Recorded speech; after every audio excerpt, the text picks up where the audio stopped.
Retrospect has the ability to configure your volumes and see what disks are available for backup. To do that, you can go to Configure and you can go to Volumes on the left, and it'll show you the same sort of thing you see in a source selection window. So we can choose our C drive and we can actually browse it. We can choose a specific folder and browse it and see what's on there. Even though we can go in and check these things, it really does not have an effect in this area. But what I can do in any browser window is I can do a find, Control F. And so if I want to do a find for something that ends in a specific file name or has a specific file name, then I can use this to search through the browser window and then maybe mark or unmark those items or just identify whether those items are on the disk I expect them to be on. In addition, in this window, I can create subvolumes or configure subvolumes. I can go out to the Microsoft Network and configure Microsoft Networking, which we can look at later. I can look at the creation of new folders and new groups. I can also rename things.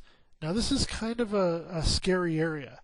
I can choose like this Dell folder and go to this rename option, and it doesn't just rename it inside of Retrospect. It goes out to the physical drive and renames that folder to whatever name I type in from within this window. The same goes for this erase icon.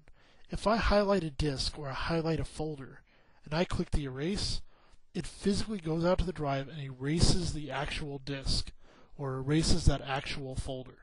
And it will be very fast. Now we always give a warning before doing it. So if I choose My Documents and I click on the erase icon, it says really erase that folder, all of its contents will be permanently removed.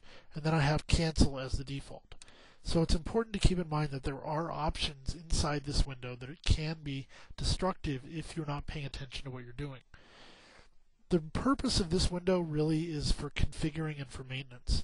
When you're trying to identify, what's on a hard drive at a given moment in time, or you want to see whether something is available for Retrospect to be backed up, you can go to Configure Volumes, and that's going to give you the ability to really look at that and figure out what to do about it.